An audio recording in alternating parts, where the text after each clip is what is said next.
नमस्कार मित्रांनो, स्वागत आहे तुमचं एका नव्या व्हिडिओमध्ये। आणि आज आपण बोलणार आहोत शेतकऱ्यांच्या कर्जमाफीविषयी।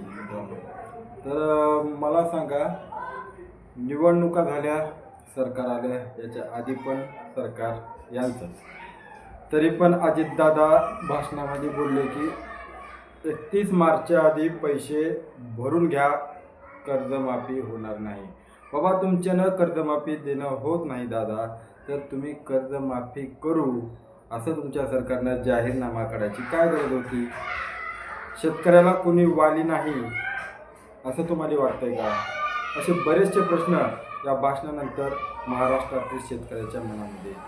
आणि एकीकडं देवेंद्र फडणवीस साहेब ही म्हणतायत की अजितदादांनी सरकारची भूमिका मांडली, शिंदे साहेब ही म्हणतायत आर्थिक परिस्थिती पाहून हा निर्णय घेतलेला आहे आणि येणाऱ्या परिस्थितीमध्ये जशी परिस्थिती असेल तसे आम्ही निर्णय घेऊ। ठीक आहे, मग परिस्थिती बघूनच तुम्ही जाहीरनामा काढला असेल शिंदे साहेब। असं खोटं बोलून जनतेचे मतं घेणं, जनतेचा वापर करणं हे कितपत योग्य आहे हे महाराष्ट्राच्या जनतेला समजलं पाहिजे। आणि असं नाही की हे सरकार आहे किंवा ते सरकार आहे, सरकार कुठलंही असू द्या, पण जे सरकार खोटं बोलून मतदान घेतं मतदाराकडून, असं सरकार या महाराष्ट्राला नको आहे। तरी आपण विचार करायचा आहे की जे यांनी जाहीरनामा लाडकी बहीण योजना, आता त्याच्यामध्ये पण काहीतरी ही चालू केलेलं आहे। लाडक्या बहिणीची जी योजना आहे, लाडक्या बहिणीचं तर खूप मोठं योगदान आहे यांच्या सरकारमध्ये। एवढं मोठं बहुमत जे या सरकारला भेटलेलं आहे ते लाडक्या बहिणीमुळेच भेटलेलं आहे। तर मित्रांनो, आता लाडक्या बहिणींचंही 2100 रुपयाचा हप्ता येणार आहे, आता पडायला चालू होतील असं म्हणलेलं आहे।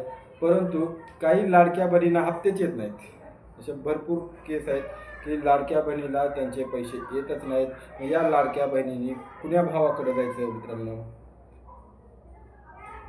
हे आपण थोडं विचार केला पाहिजे।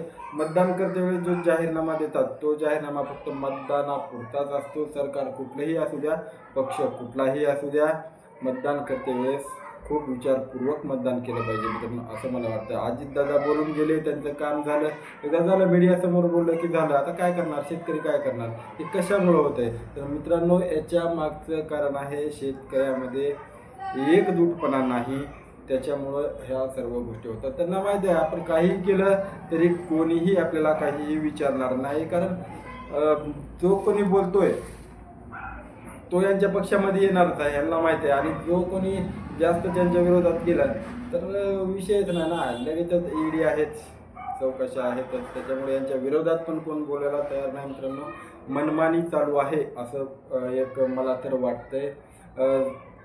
जाहीरनामा केलं ना तुम्ही कर्जमाफी करू म्हणून, मग काय अडचण काय आहे? मग म्हणलात तुम्ही तुमच्यानं होत नाही तर म्हणू तरी नका ना, मग ती जनता ठरवून मतदान टाकायचं ना। तुम्ही बोलण्यापेक्षा कामं जर करून दाखवले तर महाराष्ट्राची जनता तुम्हाला आणखीन डोक्यावर घेईल। पण असं फसवेगिरी करून कृपया शिंदेसाहेब, फडणवीस साहेब, दादा, असं फसवेगिरी करून जनतेची फसवेगिरी करू नका, असं एवढंच मला या व्हिडिओमध्ये सांगायचं मित्रांनो। आणि तुम्हाला काय वाटतं तुम्ही हे मित्रांनो कमेंट करून सांगा। मला जे वाटलं ते मला तुमच्यासमोर मांडावं वाटलं, त्याच्यासाठी हा छोटासा व्हिडिओ बनवला। तर ठीक आहे मित्रांनो, आवडला तर लाईक करा, चॅनलवर जे कोणी नवीन असतील त्यांनी चॅनलला सबस्क्राईबही करा। जय हिंद, जय महाराष्ट्र मित्रांनो।